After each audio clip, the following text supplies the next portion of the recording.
Good morning. Just want to keep a recap of this week. Actually, last week I've been having roofers coming into my house, and so basically telling them that I had a leak, and then it was fixed by a roofer, and then I like them to inspect everything and give me estimate on maintenance. So I've been getting quotes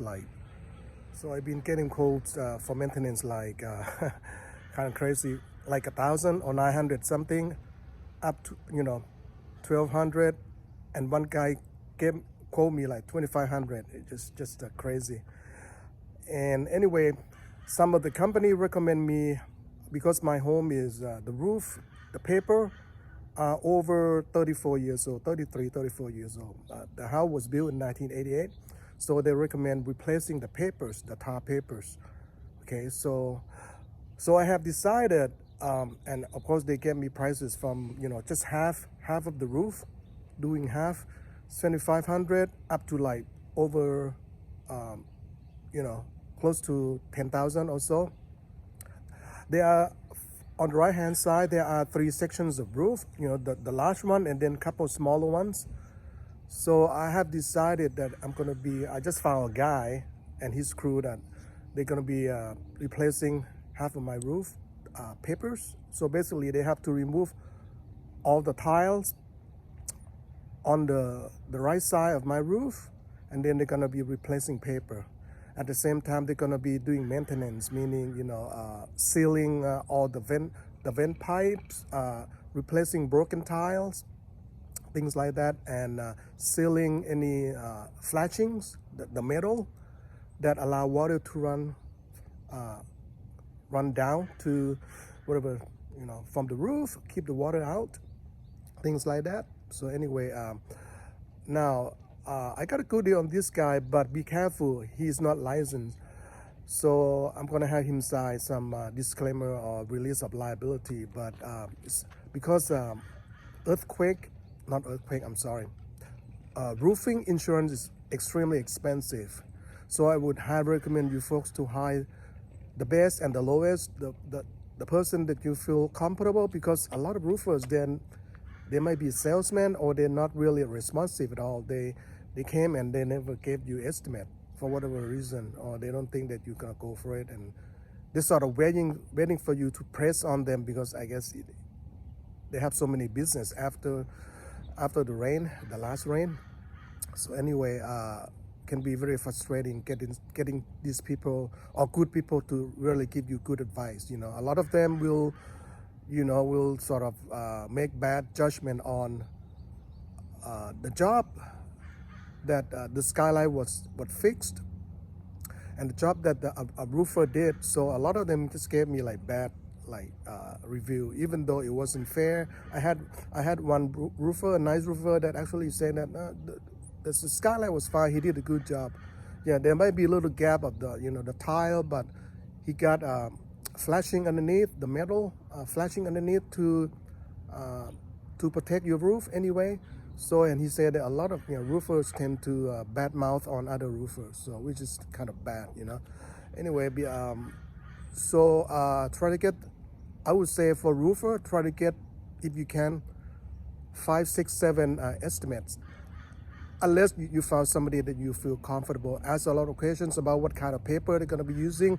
Right now, they are, instead of the regular tar papers, they call it number 30. They are also what's called synthetic. It's more like a very tough. I don't think it looks like a plastic, but it's very tough. It's very hard to tear, unlike paper. And one of the roofers recommended that, and it's lighter, but the insulation is a little bit different. So a lot of roofers might not go for that.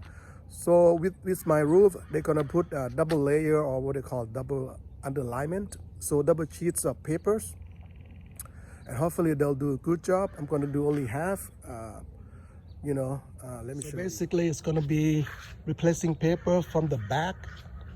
That's the largest area.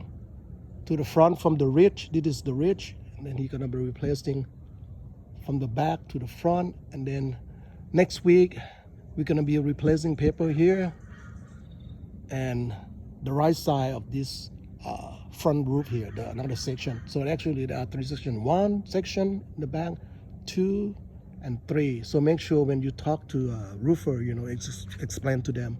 Otherwise they'll just, because the leak was happening here, there's a lot of pipes here, if you can see. As you can see, there's my skylight there. So there's a lot of pipes there that needs to be sealed or resealed, and I have chimneys as well over there, if you can see. And the chimney turned out to be okay, but the flashing need to be sealed. So anyway, just be on top of things when the roofer are here. Just keep reminding them, you know, what they need to be fixed. You know, just not try to be, you know, micromanaging, but I'm gonna give them a list of things to fix, like a contract anyway. So yeah, you should be doing a lot maintenance every 2 years before the storm come in California, maybe in October. You know, pay somebody, I know it can be like $1,000 or something, but I think it's worth it, because I had water damage from that skylight go down to the bathroom and the kitchen. Not a whole lot, but basically it's probably been leaking for a while until the last storm. It's actually, I saw water stains. So because the amount of water I get is inundated that area of the skylight. So, and it's gonna cost me probably like $8,000 just to fix it, because insurance is not gonna cover, because they say it's wear and tear. They send roofer coming out here and they do not find anything as far as storm damage. So they conclude that it's wear and tear, and my policy doesn't cover that, unfortunately. So lesson learned, you can actually upgrade your home policy to include wear and tear, which is, you know, cover everything, but it's going to be more premium. I don't know how much more. I'll check later. But anyway, that's the recap, and I'll be giving you updates on how the roof goes. So anyway, we'll see you folks on the next video. Thanks so much for watching, and take care of your roof and everything else. Maintenance is, to me, is more like, the roofer went up to my roof to check my skylight. That's leaking on the second skylight.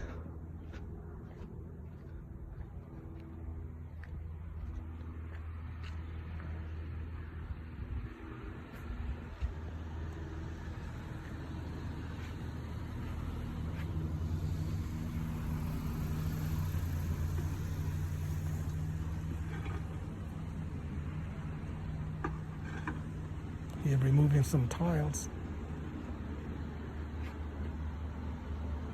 to see underneath.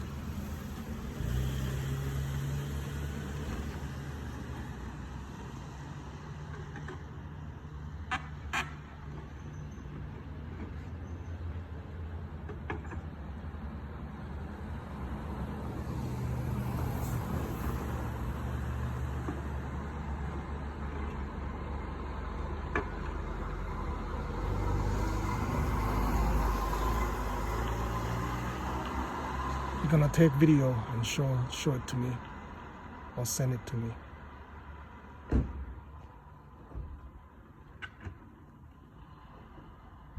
If you can fix it today.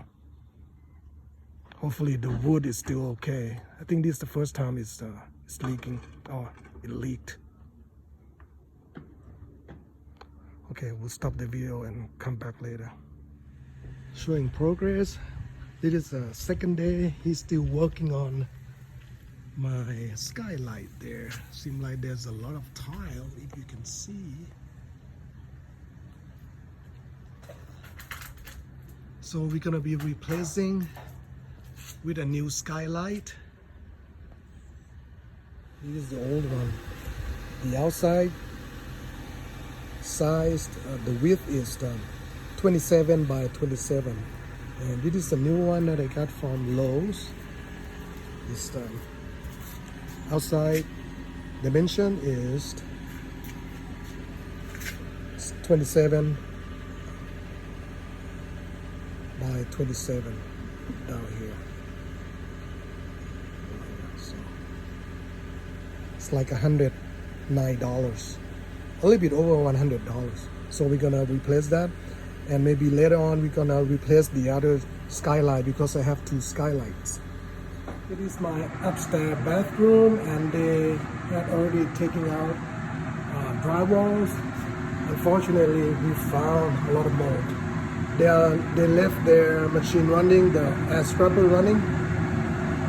Let's peek in just a little bit. Yesterday, the crew was working on my bathroom, and they found a bunch of mold, more than we expected. So it took them quite some time. As far as where the water leak came from, originally we thought it was from the skylight upstairs on the attic, on the roof. But the lead of the crew, the head technician, the lead technician said that it looked like it, because he found a lot of mold, maybe like quite a few feet away from the skylight to the left. So he think it might not, because it's not next to the skylight. He think it might be in a different area from the roof. So we're gonna have to do a water test. Basically spray water on the roof and then have somebody inside the attic check for leak. So, because essentially, or most importantly, we have to identify the correct sources of leak. And I had a guy last week who came and supposedly fixed replaced the skylight, one of the skylights. But I think he did a poor job, because I had another roofer who is an inspector for the insurance company came, and he didn't like the way the skylight was done, and he was saying that it might leak. So I told the other guy that, hey, you did a bad job, and he replied back, he said, who told you so? I like to meet him and all of that stuff. And he said he can do water test. Anyway, in the past, he's not very responsive, and I text to him. And this time, because I kind of, tell him that, your work might not be good. So I asked him if we can do like water test next week after water damage service company done with their, drying, all of that stuff, before we put up the drywalls. We want to find the correct sources of the leak or moisture intrusion before we do anything. So I try to save money, so I might hire, I'm gonna have a guy who's he works for a roofing company. He's not he's not the owner, and he's gonna come check out my roof tomorrow. I mean on Saturday. So anyway, so far that's the status. And then we're gonna have to do the drywall and put back a kitchen cabinet and things like that, So I might hire a handyman to do it, or what a drywall. I think I'm gonna get a drywall specialist to do it, Also, we need to put installations on the walls as well. So I think the drywall people can probably do that as well.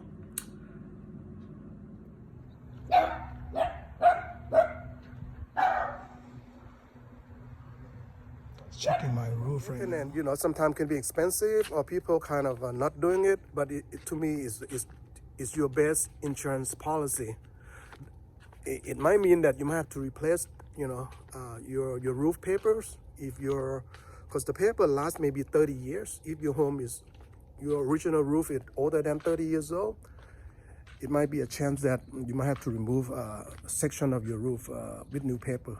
Especially you have a lot of skylights and where you have broken tiles. But broken tile will allow water to go down, and it might damage the paper already. So once the roofer open up a broken tile area, they can tell if the water was bad. Then they have to replace that small area. But it'd be best to replace paper of the whole, at least half of your roof, so you don't have multiple, especially you have several broken tiles.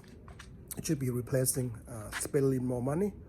So it's kind of like insurance, because it can cause a lot of problem, disruption to your family if you have water damage. And actually we had mold, So it was, but I found good company, luckily, and a little bit challenging finding people. But I had the same problem because they don't give you estimates for whatever reason. You know, a lot of them don't. Or you have to keep calling them. It takes like a week or so. That's crazy. You know, that's not how you do business. You should be giving estimates within 1 or 2 days, or you know. Anyway, we'll see you folks on the next video. Have a great day and stay safe. Bye.